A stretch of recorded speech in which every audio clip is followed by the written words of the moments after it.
Hey everyone, it's your friendly neighborhood personal trainer, who else but Tommy Els. And we are back for another episode of the Tommy Els Personal Trainer Podcast. This episode, we're going to talk about my approach to proper nutrition for my clientele. Nutrition, if I've been asked, throughout my near 20 years in the business, gun to my head, feet to the fire, what's more important, exercise or nutrition? And while both of them are very, very important and work in tandem with one another, if I only had to choose one, it would definitely be your nutrition. And so that is one of the reasons why I try to make that a cornerstone of all of my clients' programs and help them get to the best nutrition to help them achieve whatever their goal is, whether it's losing weight, putting on muscle, training for some sort of sport event or something to that effect. It is absolutely necessary to have proper nutrition for your body to operate at peak performance. So I'm going to kind of run through the way that I deal with my clients, and there will be some tips in here for those of you who are not my clients. If it's something that you're doing on your own, hopefully they will be helpful to you. So first of all, I start out by having my clients track their food on an app that has a corresponding website. This allows me to be able to check in on their nutrition 24/7. Now, back in the day when I started doing this, there was no such thing. Apps, I don't know if even apps existed yet, but we did use was food logs that you could buy at like a bookstore. And it would have like an index of general nutritional information on foods, and it was really ballparking it, but that was all we had to go off of. So we used that the best that we could and basically, went off of straight nutrition as far as just, the science behind how it all works. But now we have the technology to get more accurate data and really fine tune people's diets.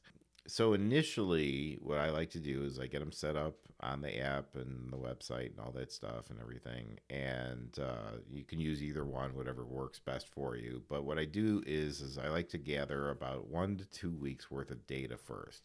So I want them to just track their eating habits and their food the way that they do it right now. Don't change anything because I'm looking at it now.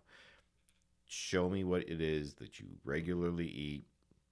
Have at it. Just, I want to see where we're starting because number one, I want them to get used to incorporating this into their daily routine because a lot of people are resistant to the idea of having to log their food because it's one more thing they have to do during the day. But at the end of the day, it really takes about 30 seconds per meal to just throw it into your diary. And the more that you use it, the more that it stores your recent meals. And if you're eating a lot of similar meals, then it's not like you're searching for them or spending a lot of time on that. So, as I said, I like to get that first 1 or 2 weeks in. And what that does is it allows me to get an idea of what our starting point is.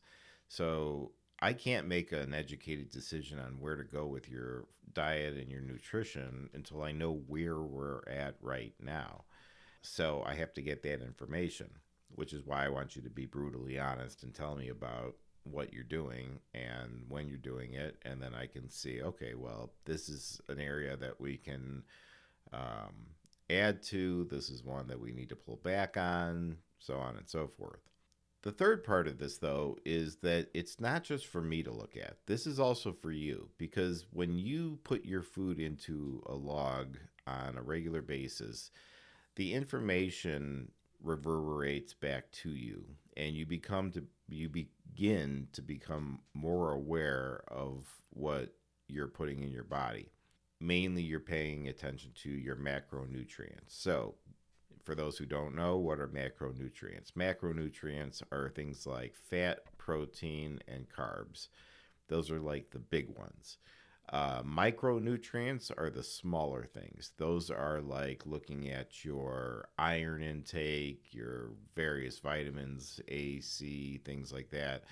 I look at people's fiber, I look at their sodium very closely, their sugar very closely. I'd say protein, fat, sugar, sodium, fiber. Those are probably the big five that I'm really looking at most of the time. Things like, the app will track things like your potassium, which can have a very big impact on your sodium. So if your sodium intake is high but your potassium intake is higher, it actually helps cancel some of that out. If your fiber intake is high and your sugar intake is moderate, the fiber helps counteract that sugar. So these are all things that I'm able to look at and then take into account as I make decisions as far as what we need to look at as far as setting goals going forward. Once I've seen about 1 or 2 weeks of logging, I can determine what I believe our first objective should be. More often than not, it tends to be water intake. And so I tend to see most people are just not getting enough water in.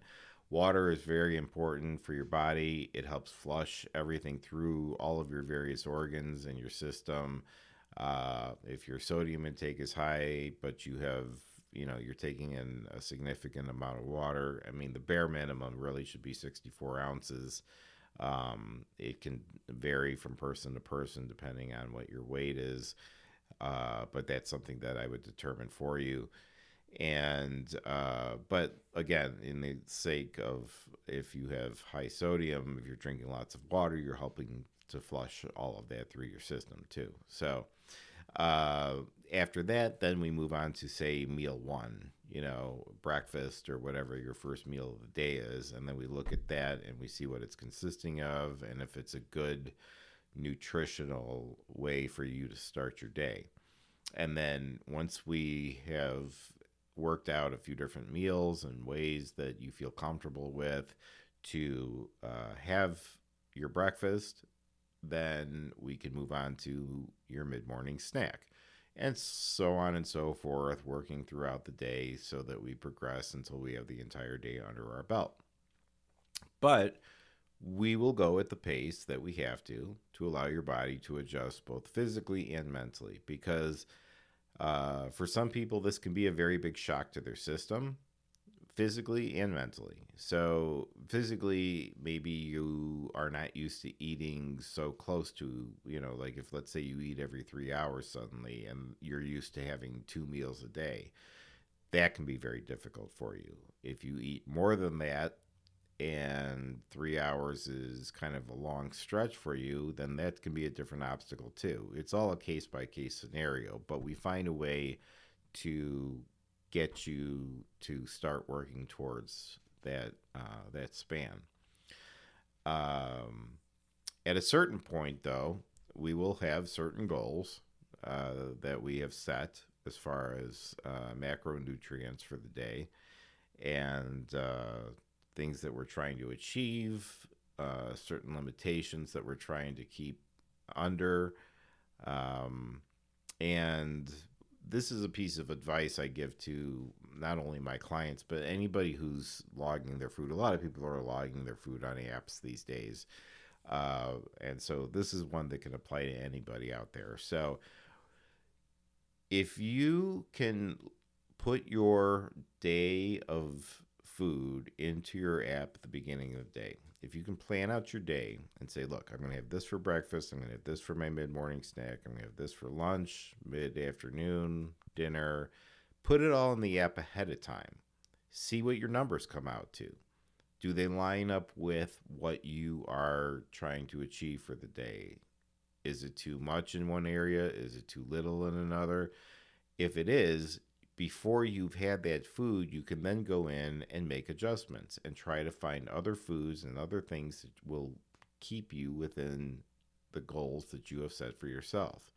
So it's a way to look into the future, is how I try to explain it to a lot of people. So give that a try, because rather than wait till the end of the day and be like, ah, well, I went over on my sodium, or I didn't get enough protein today, or whatever, I had too many carbs or whatever. You can find that out ahead of time. Just put everything in first, and then just do your best to stick to the menu that you've laid out. If for some reason something changes, you have to call an audible. It's fine, but more often than not, it's not about perfection every single day. It's just more about a consistent persistence every day to do your best. And that will catch up regardless. If you don't have to have a perfect day every day, but if every day you're at least giving it your best, you will get there. I only make changes as necessary. So if we get to a formula where we've got your protein, your carbs, your fat, your sodium, your sugar, all those sorts of things in the right place, and you're getting the results that you need, then we won't change anything. There's no reason to either deprive you of anything or force you into taking in more of something else if everything's working. Okay? So we only go as far as we absolutely have to. So that's just kind of the gist, short version of the way that I work with doing my nutrition with my clients. And based on whatever your goals are, regardless of what types of workouts you're doing, whether it's something, whether you're training for a sport, whether you're trying to lose weight, whether you're doing yoga, whatever the case is, you need to fuel your body properly. It needs a certain amount of protein and carbs and good fats to really function well, to serve your brain, your gut health, and all of your organs. So, this is just a glimpse at what I do to try to help people get to that. If any of this sounds like something you'd be interested in, I do offer nutrition guidance service. You can check it out at tommyelse.com for more details. If you're a listener of the podcast and you are interested in any of my services and you visit my website, tommyelse.com, if you visit the contact section at the bottom of the page and mention the podcast, I'll give you 10% off of your 12-week program. I'm also offering a $250 referral bonus to anybody who brings me somebody who signs up. If you want to get in touch with me directly, hit me up at tommyelse@gmail.com. And until next time, thank you again for listening. And as always, I, of course, have been who else but Tommy Else.